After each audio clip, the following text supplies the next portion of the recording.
ಮಾಘ ಮಾಸದ ಉದಯ ತಿಥಿ ಪ್ರಕಾರ ಜಯ ಏಕಾದಶಿ ವ್ರತವನ್ನು ಆಚರಿಸಲಾಗುವುದು. ಈ ದಿನ ಜಯ ಏಕಾದಶಿ ವ್ರತ ಆಚರಿಸುವವರು ಮಹಾವಿಷ್ಣುವನ್ನು ಪೂಜಿಸುತ್ತಾರೆ. ಮಹಾವಿಷ್ಣು ಈ ಭೂಮಿಯನ್ನು, ಇಲ್ಲಿನ ಚರಾಚರಗಳನ್ನು ಕಾಯುವವನು. ಜಯ ಎಂದರೆ ವಿಷ್ಣುವಿನ ವಾಸಸ್ಥಾನ, ವೈಕುಂಠದ ದ್ವಾರಪಾಲಕನ ಹೆಸರು. ಯಾವುದೇ ಏಕಾದಶಿಗಾದರೂ ಉಪವಾಸ ಆಚರಣೆ ಪ್ರಮುಖವಾದುದು. ಈ ದಿನವಿಡೀ ವಿಷ್ಣು ಭಕ್ತರು ಶ್ರೀ ಹರಿ ಎಂಬ ನಾಮಸ್ಮರಣೆ ಮಾಡುತ್ತಲೇ ಇರುತ್ತಾರೆ. ಬಹಳ ಕಟ್ಟುನಿಟ್ಟಾಗಿ ವ್ರತ ಆಚರಿಸುವವರಂತೂ ಏಕಾದಶಿಯ ರಾತ್ರಿ ಪೂರ್ತಿ ಜಾಗರಣೆ ಮಾಡಿ ವಿಷ್ಣು ಶ್ಲೋಕಗಳನ್ನು ಹೇಳಿಕೊಳ್ಳುತ್ತಾರೆ. ಸಾಮಾನ್ಯವಾಗಿ ಭಕ್ತರು ಏಕಾದಶಿಯಂದು ಸಂಪೂರ್ಣ ವ್ರತ ಆಚರಿಸುತ್ತಾರೆ. ಮಕ್ಕಳು, ಮಹಿಳೆಯರು, ವೃದ್ಧರಾದರೆ ಸ್ವಲ್ಪ ಹಾಲು, ಹಣ್ಣು ಸೇವಿಸಬಹುದು. ಏಕಾದಶಿಯ ಮರು ಬೆಳಗ್ಗೆ ಸೂರ್ಯೋದಯಕ್ಕೆ ಮುನ್ನ ಅಂದರೆ ಪ್ರಾತಃ ಕಾಲದಲ್ಲಿ ಉಪವಾಸ ಆಚರಣೆಗೆ ಅಂತ್ಯ ಹಾಡಿ ಆಹಾರ ಸೇವಿಸುತ್ತಾರೆ. ಹೀಗೆ ಉಪವಾಸ ಅಂತ್ಯಗೊಳಿಸುವ ಸಮಯಕ್ಕೆ ಪರಾನ ಸಮಯ ಎನ್ನಲಾಗುತ್ತದೆ. ಈ ವ್ರತದ ಸಮಯದುದ್ದಕ್ಕೂ ವಿಷ್ಣುವಿನ ನಾಮ ಸ್ಮರಣೆಯಲ್ಲಿ ಕಾಲ ಕಳೆಯುತ್ತಾರೆ. ವಿಷ್ಣುವಿನ ಪೂಜೆ, ನೈವೇದ್ಯ ಮಾಡುತ್ತಾರೆ. ಕೆಟ್ಟ ಯೋಚನೆ, ಕೆಟ್ಟ ಮಾತಿಗಳಿಂದ ದೂರವಿರುತ್ತಾರೆ. ಹೀಗಾಗಿ ಮನಸ್ಸಿಗೆ ಧ್ಯಾನದ ಫಲ ಸಿಗುತ್ತದೆ ಎನ್ನಲಾಗುತ್ತದೆ.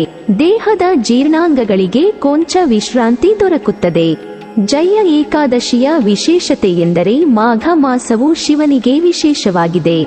ಇಂಥ ಸಂದರ್ಭದಲ್ಲಿ ಬರುವ ಏಕಾದಶಿ ವಿಷ್ಣುವಿಗೆ ಮೀಸಲಾಗಿದೆ. ಹಾಗಾಗಿ ಶಿವಭಕ್ತರು ಹಾಗೂ ವಿಷ್ಣುವಿನ ಭಕ್ತರೆಲ್ಲರಿಗೂ ಜಯ ಏಕಾದಶಿ ವಿಶೇಷವಾಗಿದೆ. ಮೊದಲೇ ಮಾಘ ಮಾಸ ಬಹಳ ಪವಿತ್ರವಾದುದಾಗಿದೆ.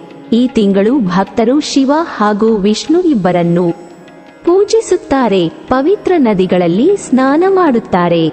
ಮಹಾಭಾರತದಲ್ಲಿ ಭೀಷ್ಮನಿಗೆ ತಾನಿಷ್ಟಪಟ್ಟ ಸಮಯದಲ್ಲಿ ಸಾಯುವ ವರವಿತ್ತು. ಆತ ಜಯ ಏಕಾದಶಿಯ ದಿನವನ್ನು ತನ್ನ ಪ್ರಾಣಹರಣಕ್ಕಾಗಿ ಆಯ್ದುಕೊಂಡ. ಹಾಗಾಗಿ ಈ ದಿನಕ್ಕೆ ಭೀಷ್ಮ ಏಕಾದಶಿ ಎಂಬ ಹೆಸರು ಇದೆ. ಜಯ ಏಕಾದಶಿಯ ವ್ರತ ಆಚರಣೆಯ ಪ್ರಾಮುಖ್ಯತೆ ಬಗ್ಗೆ ಪದ್ಮ ಪುರಾಣ ಹಾಗೂ ಭವಿಷ್ಯ ಪುರಾಣಗಳಲ್ಲಿ ವಿವರಿಸಲಾಗಿದೆ. ಆಸಕ್ತಿದಾಯಕ ವಿಷಯವೆಂದರೆ ಸ್ವತಃ ಶ್ರೀಕೃಷ್ಣನೇ ಈ ವ್ರತದ ಪ್ರಾಮುಖ್ಯತೆಯನ್ನು ಪಾಂಡವ ರಾಜ ಯುಧಿಷ್ಠಿರನಿಗೆ ಹೇಳಿದ್ದಾನೆ. ಈ ವ್ರತ ಆಚರಣೆಯಿಂದ ಭಕ್ತರು ತಾವು ಪೂರ್ವಜನ್ಮದಲ್ಲಿ ಮಾಡಿರಬಹುದಾದ ಪಾಪ ಕರ್ಮಗಳ ಹೊರೆಯಿಂದ ಕಳಚಿಕೊಳ್ಳುತ್ತಾರೆ. ಏಕಾದಶಿ ದಿನದ ಉಪವಾಸವು ಭಕ್ತರನ್ನು ಅವರ ತಪ್ಪಿನ ಶಿಕ್ಷೆಯಿಂದ ತಪ್ಪಿಸುತ್ತದೆ. ಇಷ್ಟೇ ಅಲ್ಲದೆ ಈ ಹುಟ್ಟು ಸಾವಿನ ಚಕ್ರದಿಂದ ಮುಕ್ತಿ ಬಯಸುವವರು ಕೂಡ ಏಕಾದಶಿಯಂದು ಉಪವಾಸ ಆಚರಿಸಿ ವಿಷ್ಣುವಿನಲ್ಲಿ ಮೋಕ್ಷ ಬೇಡುತ್ತಾರೆ. ಬದುಕಿನ ನಂತರ ವೈಕುಂಠಕ್ಕೆ ತಮ್ಮನ್ನು ಕರೆಸಿ ಇರಿಸಿಕೊಳ್ಳುವಂತೆ ಮನಸಾರೆ ಪ್ರಾರ್ಥನೆ ಮಾಡುತ್ತಾರೆ. ಜಯ ಏಕಾದಶಿ ವ್ರತದ ಆಚರಣೆಯಿಂದ ವ್ಯಕ್ತಿಯು ಮಾನಸಿಕ ಹಾಗೂ ದೈಹಿಕ ಸಮಸ್ಯೆಗಳಿಂದ ಮುಕ್ತನಾಗುತ್ತಾನೆ. ಭಕ್ತನಿಗೆ ಮನಸ್ಸಿಗೆ ಶಾಂತಿ ದೊರೆಯುತ್ತದೆ.